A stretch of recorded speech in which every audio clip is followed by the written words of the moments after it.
incidents over the past 3 days reflect not only అడవి తల్లి ఒడిలో జీవించే అమాయక గిరిజన చిన్నారులు చదువులకు దూరంగా ఉంటున్నారు.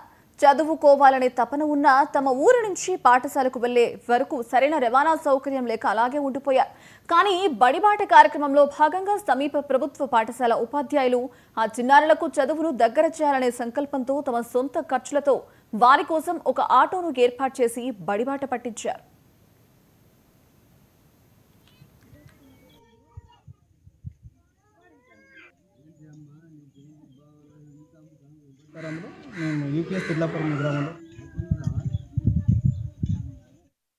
భద్రాద్రి కొత్తగూడెం జిల్లా మనుగూరు మండలంలోని పెద్దిపల్లి అనే ఛత్తీస్గఢ్ రాష్ట్ర వలస గిరిజన గ్రామం గతంలో తిర్లాపురం గ్రామానికి చెందిన దగ్గరలో ఉండేది.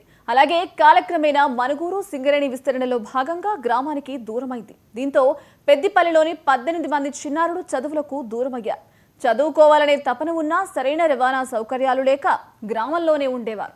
ఇదిలా ఉండగా ఇటీవల ప్రభుత్వ పాఠశాలల్లో హాజరు శాతం పెంచాలని బడిబాట కార్యక్రమాన్ని నిర్వహించారు. ఇందులో భాగంగా తిర్లాపురం పాఠశాల ఉపాధ్యాయులు పెద్దిపల్లి గ్రామానికి వెళ్లి అక్కడి చిన్నారులను ప్రభుత్వ పాఠశాలకు పంపించాలని వారి తల్లిదండ్రులకు చెప్పారు.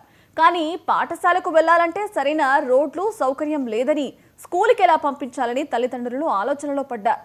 కానీ తిర్లాపురం పాఠశాల ఉపాధ్యాయులందరూ ఒక నిర్ణయానికి వచ్చారు.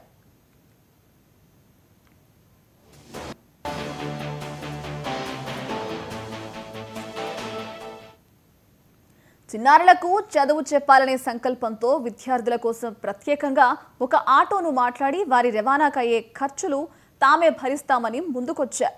దీంతో చిన్నారుల తల్లిదండ్రులు పాఠశాలకు ఆ చిన్నారులను పంపిస్తున్నారు. పెద్దిపల్లి గ్రామంలోని విద్యార్థుల కోసం ప్రత్యేకంగా ఒక ఆటోను ఏర్పాటు చేసి చిన్నారులకు చదువును దగ్గర చేసిన ఉపాధ్యాయులను అందరూ అభినందిస్తున్నారు. మేము యూపీఎస్ తిర్లాపురం గ్రామంలో పాఠశాల పనిచేస్తున్నాము. ఈ సంవత్సరం 2025-26 సందర్భంగా మేము మా స్టూడెంట్స్ పెంచుకోవడం కోసం దీంట్లో దగ్గరలో ఉన్న గ్రామం వెళ్ళాము. అక్కడికి వెళ్ళి చూస్తే అక్కడ పిల్లలు చాలామంది ఉన్నారండి. ఆ పిల్లలు చూసి మేమే చెల్లించిపోయాము. ఎందుకంటే అసలు ఎలాంటి బడి లేకుండా చాలా వరకు వాళ్ళు ఇబ్బంది పడుతున్నారని చూసి వాళ్ళకి ఇలా ఏ విధంగా మా వంతు మీ సహకారం చేయాలి, గ్యారంటీ వాళ్ళ చదువు చెప్పడానికి మేము దగ్గరికి వెళ్ళి మేము మా స్టాఫ్ కూడా మొత్తం అక్కడికి వెళ్ళేసేసి పూర్తిగా వాళ్ళ పేరెంట్స్తో మిగతా వాళ్ళ తల్లిదండ్రులు మొత్తం మాట్లాడేసి మేము చదువు చెప్తాం కంపల్సరీగా మాకు పాఠశాల పంపించండి అంటే వాళ్ళు వాళ్ళకి కొద్దిగా వెనకబడ్డారు. ఎందుకంటే చాలా మన గ్రామానికి చాలా దూరం ఉన్నారు. ఎందుకంటే వాళ్ళ పిల్లలు పంపించడానికి ఇటు రోడ్ సౌకర్యం సరిగా లేదు. అలానే వాళ్ళు ఏమైనా ప్రయాణ ఖర్చులు కూడా భరించలేరని చెప్పారు. దానికి మేము మా యొక్క తిర్లాపురం పాఠశాల మేము అందరం కూడా చర్చించుకొని వాళ్ళకి ఏ విధంగా అయినా చదువు చెప్పాలి మన సాయశక్తులని చెప్పేసి మేము తలా ఇంత వేసుకొని ఛార్జెస్ వేసుకొని కంపల్సరీగా మేము నిర్ణయించుకొని వాళ్ళని మా పాఠశాల రప్పిస్తున్నాము.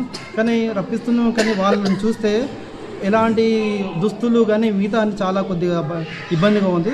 కాబట్టి ఇలాంటి చాలా వెనుకబడిన పిల్లల కోసం మనంతట మేమంటే విద్యను అందించగలుగుతున్నాము. అలానే మాతో పాటు ఇంకెవరైనా వాళ్ళకి దుస్తులు మిగతా అయిన కార్యక్రమాలకు సంబంధించి ఇస్తే మేము కూడా చాలా హ్యాపీగా ఫీల్ అవుతాం. ఇలాంటి పిల్లల్ని చూస్తే ఎవరికైనా మేమే చూస్తే చెల్లించిపోతాం. మిగతా వాళ్ళు కూడా ఇంకా చూస్తే చెల్లిస్తారు అనుకుంటున్నాను.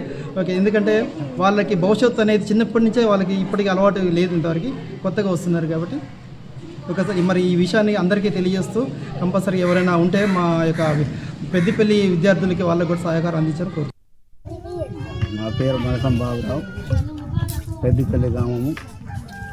మా పిల్లల్ని స్కూల్ లేదు, ఒక రోడ్ లేదు, ఒక కరెంట్ లేదు, ఒక మించి నీళ్ళు లేవు. మా పిల్లల్ని తిర్లాపురం బడికి సరళ వచ్చి తీసుకెళ్తున్నారు. వాళ్ళ ఆటో కిరాయిలు పెట్టి తీసుకెళ్తున్నారు. ఎవరైనా సాయం చేసేటోళ్ళు ఉంటే మా పిల్లల్ని బట్టలు ఇవ్వాలా, సాయం చేయాలా, ఒక చెప్పులు సాయం చేయాలి.